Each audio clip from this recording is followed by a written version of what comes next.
नमस्कार दोस्तों, मैं अर्जुन आपका स्वागत करता हूँ स्टेप बाय अर्जुन के यूट्यूब चैनल में। तो दोस्तों, आज की हमारी क्लास है भारत का सामान्य परिचय के बारे में जो है आज की हमारी क्लास है। तो दोस्तों, वीडियो को अंत तक जरूर देखना ताकि सभी क्वेश्चन जो है आपको आसानी से याद हो जाएं। साथ ही दोस्तों, अगर आप हमारे चैनल पर पहली बार आएँ तो हमारे चैनल को भी सब्सक्राइब कर लीजिएगा, साथ ही बेल आइकन को प्रेस कर लीजिएगा ताकि हमारे आने वाले वीडियो का नोटिफिकेशन जो है आप तक पहुँचता रहे। चलिए दोस्तों, वीडियो को स्टार्ट करते हैं। तो आज की क्लास में हम पढ़ने वाले हैं दोस्तों ज्योग्राफी जीके, जिसको हम टॉपिक वाइज जो है कवर करेंगे। तो पहले हम सिलेबस कर लेते हैं, देखेंगे और इसके बाद जो अपना टॉपिक स्टार्ट करेंगे भारत का एक सामान्य परिचय। तो आप दोस्तों यहाँ पे आप लोग हेडिंग डाल लेंगे सिलेबस भारत का भूगोल। तो यहाँ पे हम पढ़ेंगे भारत का एक सामान्य परिचय और इसमें सब टॉपिक्स जो है कौन कौन से हैं। भारत का आकार, भौगोलिक स्थिति, पड़ोसी देश, भारतीय राज्यों एवं केंद्र शासित प्रदेशों की राजधानियाँ कौन कौन सी, इन सभी के बारे में चर्चा करेंगे चैप्टर नंबर 1 में। फिर आता है दोस्तों भू आकृतिक प्रदेश। भू आकृतिक प्रदेश की यदि बात करेंगे तो इसमें उत्तरी तथा उत्तरी पूर्वी हिमालयाज के बारे में, ट्रांस या पार हिमालय पढ़ेंगे, वृहद या महान हिमालय। अब आते हैं दोस्तों लघु या मध्य हिमालय को अच्छे से यहाँ पे हम जानने वाले हैं। फिर शिवालिक या बाह्य हिमालय को, पूर्वांचल की पहाड़ियाँ यानी पूर्वोत्तर भारत में जो 7 राज्य हैं उनमें कौन कौन सी पहाड़ियाँ पड़ती हैं, इन सभी के बारे में जानेंगे। हिमालय के प्रमुख दर्रे, हिमालय के प्रमुख दर्रे यानी पास, पहाड़ों को काटकर बनाए जाने वाले मार्ग या रास्तों को दर्रा यानी पास कहते हैं, जिनसे एक स्थान से दूसरे स्थान पर जो है आसानी से आया जा सके, उनको दर्रा या पास जो है कहते हैं। प्रायद्वीपीय पठार क्या है, पश्चिमी घाट एवं पूर्वी घाट पर्वत को जानेंगे।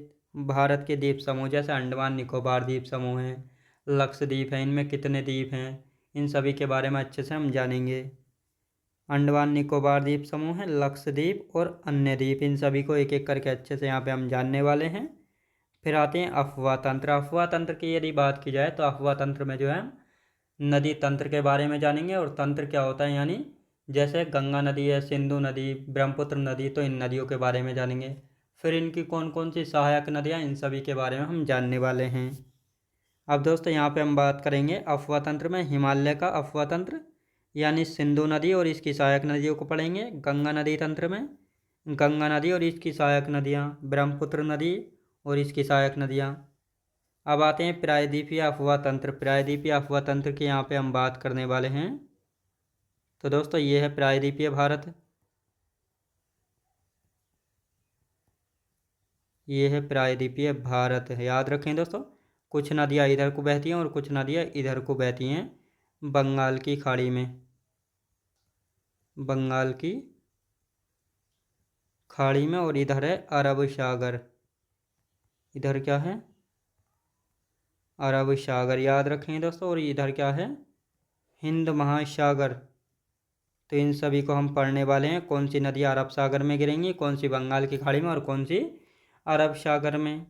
अब दोस्तों यहाँ पे हम बात करेंगे बंगाल की खाड़ी में जल गिराने वाली नदियाँ, अरब सागर में जल गिराने वाली नदियाँ। भारत के प्रमुख जलप्रपात कौन कौन से, जलप्रपात यानी वाटरफॉल कौन कौन से हैं। परियोजनाएं, डैम या बांध जो हैं। भारत की प्रमुख घाटियाँ यानी वैलीज कौन कौन सी, इन सभी के बारे में। फिर आते हैं प्राकृतिक वनस्पति। प्राकृतिक वनस्पति की बात करेंगे तो इसमें हम जानेंगे भारत में कितने प्रकार के वन पाए जाते हैं, कौन से वनों में कौन से पेड़ मुख्यतः पाए जाते हैं, कहाँ पर कितनी वर्षा होती है, इन सभी के बारे में हम चर्चा करेंगे। फिर आते हैं मृदा यानी सोइल। मृदा यानी सोइल की बात की जाए तो मृदा का वर्गीकरण जानेंगे। मृदा कितने प्रकार की हैं, कौन सी मृदा किस क्षेत्र में पाई जाती है, कौन सी फसल के लिए जो है कौन सी मृदा अच्छी रहती है, इन सभी के बारे में जानेंगे। जैसे जलोढ़ मृदा है, लाल मृदा, काली या रेगुर मृदा, लेटेराइट मृदा है, पर्वतीय मृदा, शुष्क एवं मरुस्थलीय मृदा। जनजातियाँ बातें हैं दोस्तों, जनजातियाँ यानी ट्राइब्स, भारत में कौन कौन सी जनजातियाँ ट्राइब्स हैं। फिर कृषि यानी एग्रीकल्चर, खनिज संसाधन कौन कौन से हैं। फिर आते हैं परिवहन यानी ट्रांसपोर्ट, यानी भारत में जो है कितने प्रकार से परिवहन यानी ट्रांसपोर्ट किया जाता है, यानी एक वस्तु को दूसरे स्थान पर पहुंचाने के लिए हम ट्रांसपोर्ट यानी परिवहन का इस्तेमाल करते हैं। साथ ही जनसंख्या 2011 की जनगणना के अनुसार देखेंगे, और साथ ही दोस्तों अगर नए आंकड़े आ जाएंगे तो उनको भी देखेंगे। उद्योग यानी इंडस्ट्री इंडस्ट्री और साथ ही जलवायु यानी क्लाइमेट, के भारत में जो है कौन सी जलवायु है और मानसून सभी के बारे में हम यहाँ पे चर्चा करेंगे। तो ये था दोस्तों भारत का भूगोल यानी इंडियन ज्योग्राफी का सिलेबस था। अब यहाँ पे देख लेते हैं वर्ल्ड ज्योग्राफी यानी विश्व का भूगोल का सिलेबस। इसमें हम पढ़ेंगे ब्रह्मांड यानी यूनिवर्स, सौरमंडल यानी सोलर सिस्टम, कितने हमारे प्लैनेट्स हैं, कितने उपग्रह हैं, इन सभी के बारे में। अक्षांश एवं देशांतर के बारे में, पृथ्वी की गतियाँ, सूर्य ग्रहण और चंद्र ग्रहण व ज्वार भाटा, पृथ्वी की आंतरिक संरचना एवं चट्टानें, महासागर एवं महासागरीय जलधाराओं के बारे में अच्छे से यहाँ पे जानने वाले हैं। फिर आते हैं महाद्वीप। जैसे वर्तमान में भी जो हैं कितने महाद्वीप हैं, 7 महाद्वीप है। कौन कौन से? एशिया है, अफ्रीका, उत्तर अमेरिका, यूरोप, दक्षिण अमेरिका, अंटार्कटिका और ऑस्ट्रेलिया। साथ ही वायुमंडल को जानेंगे, फिर पवनें और ज्वालामुखी। तो ये था दोस्तों वर्ल्ड ज्योग्राफी का सिलेबस। तो ये आपको अच्छे से समझ आया होगा। अब हम आज का अपना टॉपिक शुरू करते हैं, भारत का एक सामान्य परिचय। क्या? भारत का एक सामान्य परिचय। आप सब लोग यहाँ पे हेडिंग डाल लेंगे। अब दोस्तों ज्योग्राफी की यदि बात की जाए, दोस्तों यहाँ पे हम ज्योग्राफी की बात करेंगे यानी भूगोल। तो ज्योग्राफी जो है 2 शब्दों से मिलकर बना है, जियो और ग्राफी, जिसमें जियो का अर्थ होता है पृथ्वी, ग्राफी का अर्थ होता है अध्ययन यानी वर्णन करना। तो सीधा यहाँ पर एक लाइन की डेफिनेशन बन जाती है कि पृथ्वी का अध्ययन करना ही जो है भूगोल यानी ज्योग्राफी कहलाता है। पृथ्वी का अध्ययन या वर्णन करना ही जो है भूगोल यानी ज्योग्राफी कहलाता है। तो ये आपको पता होना चाहिए एक लाइन में कि पृथ्वी का अध्ययन या वर्णन करना ही जो है क्या कहलाता है, ज्योग्राफी कहलाता है। अब दोस्तों यहाँ पे हम बात करने वाले हैं भारत के अलग अलग नाम हैं, जैसे इंडिया, हिंदुस्तान, भारत, जम्बूद्वीप और आर्यभट्ट।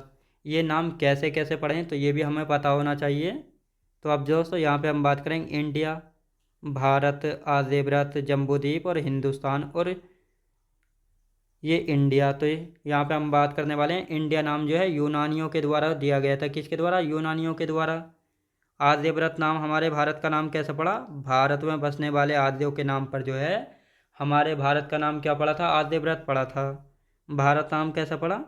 आर्यों के शक्तिशाली राजा भरत के नाम पर जो है हमारे देश का नाम भारत पड़ा था।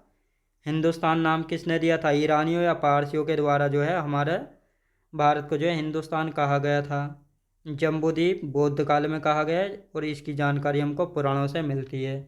तो ये आपको पता होना चाहिए कि भारत को जो है जम्बूद्वीप किस काल में कहा गया था? बौद्ध काल में। जानकारी मिलती है कहाँ से? पुराणों से। तो ये आपको याद रखना है। तो सारे नाम आपको पता लग गए होंगे कौन सा नाम किस प्रकार पड़ा है। अब यहाँ पे ये क्वेश्चन पूछा गया है, भारत को जो है जम्बूद्वीप किस काल में कहा गया है? तो ये बौद्ध काल में भारत को जो है जम्बूद्वीप कहा गया है। भारत में कितने राज्य हैं? 28 राज्य हैं। केंद्र शासित प्रदेश की बात करेंगे तो 8 यूटी यानी केंद्र शासित प्रदेश हैं। भारत का क्षेत्रफल कितना है? 32,87,263 वर्ग किलोमीटर ये भारत का क्षेत्रफल हो जाता है। अब दोस्तों विश्व का जो है कितना प्रतिशत हिस्सा? 2.4% हिस्सा जो है भारत घेरा हुआ है। याद रखें दोस्तों, ये जो पृथ्वी है इस पर जो है 71% वाटर पाया जाता है, 29% जो है लैंड पाया जाता है यानी स्थल पाया जाता है। उसमें से जो है भारत कितना प्रतिशत हिस्सा घेरे हुए है? 2.4% हिस्सा घेरे हुए कितने क्षेत्रफल के साथ? 32,87,263 वर्ग किलोमीटर क्षेत्रफल के साथ। और साथ ही दोस्तों एरियाज के मामले में जो है भारत कितने नंबर पर आता है? एरियाज के मामले में जो है भारत कितने नंबर पर आता है? 7वें स्थान पर आता है। पहले नंबर पर कौन है? रूस है। तो ये भी आपको यहाँ पे पता होना चाहिए। अब दोस्तों यहाँ पे हम बात करने वाले हैं, किसकी बात करेंगे? तो दोस्तों यहाँ पे हमने अर्थ यानी पृथ्वी बना रखी है, अर्थ यानी पृथ्वी। और भारत के बीचों बीच से कौन सी रेखा होकर गुजरती है? तो ये गुजरती है दोस्तों अक्षांश रेखा, यानी जितनी भी लेटी रेखा हैं इनको अक्षांश रेखा कहा जाता है। इसको 0 डिग्री रेखा, भूमध्य रेखा, विषुवत रेखा या वृत्त रेखा जो है कहा जाता है। अब यहाँ पे हम बात करेंगे जो ये भूमध्य रेखा है इसके उत्तर में कौन सी रेखा? ये वाला है, ऊपर का नॉर्थ हो जाता है और नीचे का साउथ। तो ये है दोस्तों कर्क रेखा। तो ये आपको पता होना चाहिए, भूमध्य रेखा के उत्तर में कर्क रेखा जो कि 23.5 डिग्री उत्तरी अक्षांश पर है और भारत के बीचों बीच से होकर गुजरती है। ये दोस्तों भारत है और भारत के बीचों बीच से होकर गुजरती है कर्क रेखा, ये आपको पता होना चाहिए। भूमध्य रेखा के दक्षिण में कौन सी रेखा है? मकर रेखा है जो कि 23.5 डिग्री दक्षिणी अक्षांश पर स्थित है। अब दोस्तों यहाँ पे दक्षिणी अक्षांश क्यों लिखा है? क्योंकि ये भूमध्य रेखा के दक्षिण में है और भूमध्य रेखा का दक्षिण वाला भाग क्या कहलाता है? दक्षिणी गोलार्ध कहलाता है। तो ये आपको याद रखना है। अब दोस्तों यहाँ पे हम बात कर लेते हैं, ये यहाँ पे हमने पृथ्वी जो है बना रखी, यानी अर्थ। अक्षांश और देशांतर में क्या अंतर है? दोस्तों ये जितनी भी ग्रीन वाली लेटी हुई रेखाएं हैं इनको कहते हैं हम अक्षांश। जितनी ये देशांतर, ये खड़ी वाली रेखाएं हैं, इनको हम कहते हैं देशांतर, यानी लॉन्गिट्यूड। और अक्षांश को कहते हैं लैटिट्यूड। याद रखेंगे। तो ये आपको अच्छे से याद रखना है। हम देशांतर और अक्षांश के चैप्टर में इनको बहुत अच्छे से डिटेल से जो है जानेंगे। अब दोस्तों यहाँ पे हम बात करने वाले हैं किसके बारे में? पृथ्वी के बारे में। तो ये जो है दोस्तों पृथ्वी हमने बना रखी है, ये है पृथ्वी। ये पृथ्वी है और ये पृथ्वी को हम पूरा गोला मान लेते हैं। पूरा गोला हमने इसको मान लिया है। ये दोस्तों पूरा गोला। अच्छा, इसको हम दो भागों में बांटते हैं, आधा आधा गोला। ये है आधा गोला और ये आधा गोला। तो ये जो है ऊपर का नॉर्थ वाला भाग उत्तरी गोलार्ध कहलाता है और नीचे वाला आधा भाग जो है दक्षिणी गोलार्ध जो है कहलाता है। क्या? दक्षिणी गोलार्ध जो है कहलाता है। जो ये उत्तरी गोलार्ध है इसको हम स्थलीय गोलार्ध भी कहते हैं। क्योंकि इसको स्थलीय गोलार्ध इसलिए कहा जाता है क्योंकि जो उत्तरी गोलार्ध है इसमें जो है दोस्तों 40% जो है लगभग स्थल पाया जाता है और 60% लगभग जल जो है इसमें पाया जाता है। तो ये आपको अच्छे से यहाँ पे याद रखना है। अब दोस्तों यहाँ पे हम बात करते हैं दक्षिणी गोलार्ध की। किसकी बात करेंगे? दक्षिणी गोलार्ध। तो दक्षिणी गोलार्ध की यदि बात करते हैं तो यहाँ पे जो है लगभग इसको जलीय गोलार्ध कहा जाता है क्योंकि यहाँ पर 19% जो स्थल पाया जाता है और 81% जो है जल पाया जाता है। यानी पृथ्वी पर स्थल जो है और जल, पृथ्वी पर स्थल पाया जाता है 29% और जल पाया जाता है 71%। ये भी आपको पता होना चाहिए। उत्तरी गोलार्ध भी देख लिया आपने और दक्षिणी गोलार्ध भी, इनको जलीय गोलार्ध और स्थलीय गोलार्ध भी कहा जाता है। तो ये भी आपको अच्छे से यहाँ पे पता लग गया होगा। अब दोस्तों यहाँ पे हम बात करते हैं गोलार्ध, यानी पूरे गोले के आधे गोले को जो है क्या कहा जाता है? गोलार्ध कहा जाता है। यानी जो पूरा गोला होता है इसके आधे गोले को हम क्या कहते हैं? गोलार्ध कहते हैं। भारत विश्व का 7वां बड़ा देश है। क्षेत्रफल के मामले में क्षेत्रफल कितना है? 32,87,263 वर्ग किलोमीटर के साथ जो है भारत क्षेत्रफल के मामले में 7वां स्थान है। तो ये आपको अच्छे से यहाँ पे याद रखना है। भारत किस रेखा के उत्तर में स्थित है? भूमध्य रेखा के उत्तर में स्थित है। तो ये आपको अभी मैं दिखाता हूँ मैप में। ये रहा दोस्तों, ये अर्थ बना रखी है। तो दोस्तों ये है भूमध्य रेखा खींची गई है, ये है कर्क रेखा। अब ये रहा भारत। तो भारत जो है किस गोलार्ध में स्थित है? उत्तर पूर्वी गोलार्ध में स्थित है क्योंकि ये ईस्ट हो गया और ये हो गया नॉर्थ, यानी उत्तर और पूर्व। तो उत्तर पूर्वी गोलार्ध में इन दोनों के बीच में पड़ता है, तो इसलिए भारत हो जाता है उत्तर पूर्वी गोलार्ध में। और ये भूमध्य रेखा है और ये भारत। तो भूमध्य रेखा के किस दिशा में होता है? भारत उत्तर दिशा में। तो ये पॉइंट ठीक है। अब आते हैं यहाँ पे, भारत किस गोलार्ध में स्थित है? उत्तर पूर्वी गोलार्ध में स्थित है। तो ये आपको अच्छे से यहाँ पे याद रखना है। भारत किस कटिबंध में स्थित है? उष्ण व उपोष्ण कटिबंध में स्थित है।